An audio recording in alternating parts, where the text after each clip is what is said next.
दो चीजें कोई नहीं चाहता है। क्या क्या? एक तो कोई आदमी बूढ़ा नहीं होना चाहता और कोई मरना नहीं चाहता। अब झूठी भले ही कोई यहां कह दे, लेकिन चाहता कोई नहीं।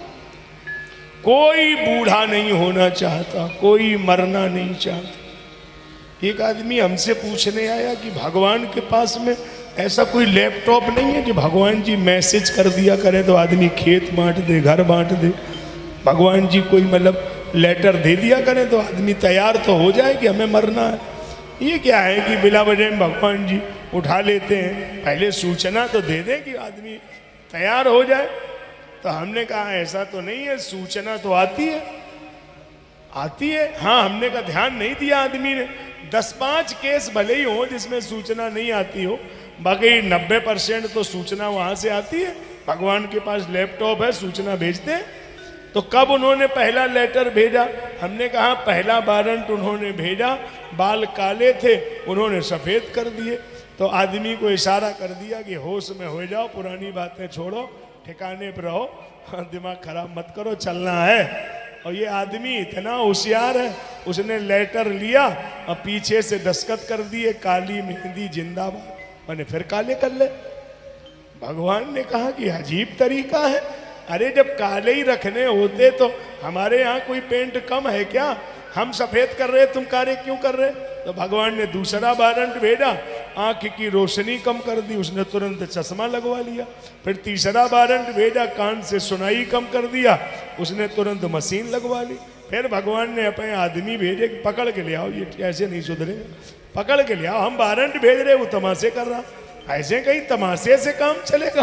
वो तो वारंट है कि तुरंत इशारा है, चलिए इशारा है, अब नहीं समझो तो नहीं समझो साहब, इशारा है। जब दांत गिरे और खुर घिसे और पीठ बोझ ना ले, तो ऐसे बूढ़े बैल को कौन बांध भुस दे? कोई फालतू थोड़ा ही रखेगा। सोचो, वो तो तुम काम के हो तब है, नहीं तो गड़बड़ है। तो कोई बूढ़ा नहीं होना चाहता और कोई मरना नहीं चाहता है। और फिर भी दो चीजों से हम बच नहीं सकते। कोई ऐसा नहीं है जो बूढ़ा ना हो और कोई ऐसा नहीं है जिसको मरना ना पड़े। सदा रहना और ज्ञान में रहना और आनंद में रहना, हम सदा रहना चाहते हैं। सदा रहने के साथ साथ एक और हमारी कमजोरी है कि हम ज्ञान में रहना चाहते हैं, अज्ञान में कोई नहीं रहना चाहता है। अब ये एक बहुत अच्छी बात उठा रहे हैं और सेमर मऊ वाले ये ना सोचे कि हमारे ऊपर कहा जा रहा है, लेकिन दिमाग सुन लीजिए। सदा रहना और ज्ञान में रहना, ये दोनों बातों पर चिंतन करिए।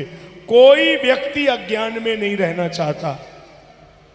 और सांबरे मऊ में तो पक्का ही मान लीजिए जो कह रहे हैं उस पर आप खाली सुन लो, समझ जाओगे कि बिल्कुल ठीक कह रहे हैं।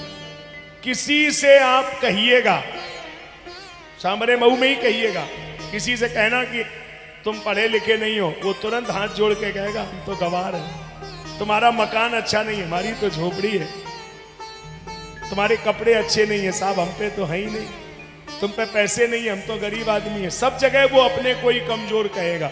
अब एक बात कह के देख लेना, क्या तुम बुद्धि में हमसे कम हो, तो वो तुरंत कहेगा सो नहीं, हम तुम्हें बेच दें।